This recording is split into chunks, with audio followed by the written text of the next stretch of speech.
What's up, everybody? Welcome back to another fabulous Halloween decoration video.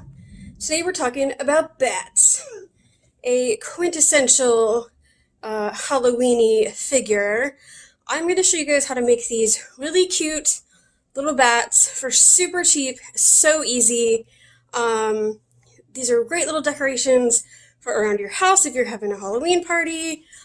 They'd be a great classroom thing to do because they're suitable for kids who are old enough to be trusted with scissors, or at least supervised while using scissors. That's what Cosmo says. So these are so fun, so easy, so cheap. Just my type of Halloween decoration, and just spooky enough, I think. Oh, are they spooky? What do you think? What do you think about bats? Spooky? Cosmo says they're spooky, but not too spooky. So stick around and I'll show you guys how to do these. Okay guys, so to make your little batty waddies, all you're going to need for this project is a piece of black poster board, or if you happen to have construction paper laying around, you can do that as well. You're also going to need some scissors, a white pencil, just because this shows up really well on the black poster board. You can still see enough to trace or cut out your bats if you just use a regular lead pencil. So if you don't have a white pencil around, that's fine too. It's just going to be a little bit trickier to see, but it can be done. Totally possible. A white crayon would also work really well. You're going to need some tape, which I don't have handy because I forgot to grab it. And then you're going to need some bat stencils.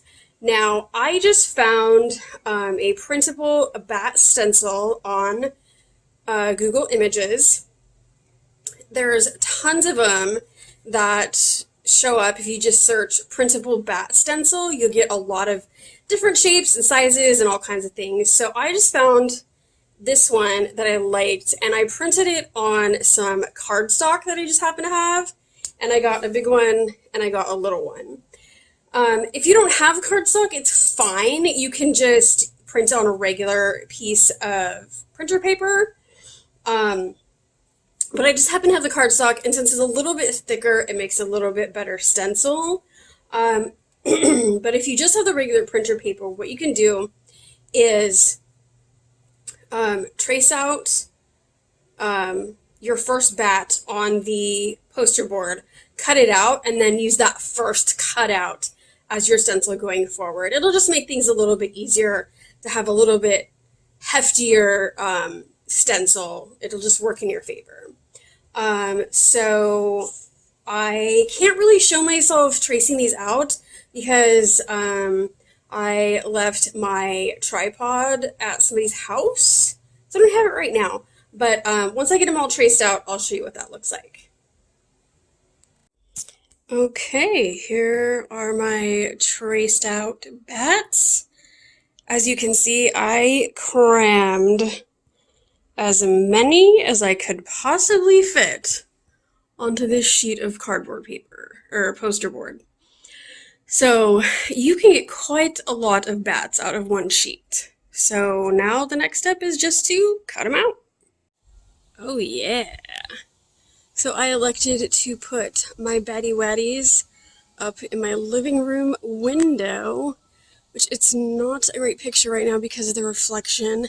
Maybe I'll come back out and show you guys what it looks like at night with the lamp on the other side. That would probably look really cool. But if you were having a Halloween party, you could put these up all over your walls and your ceiling. That would look really awesome. So that is my quick, fun, easy bat decoration project. I hope you guys liked it. Don't forget to subscribe and leave a comment letting me know what else you'd like to see.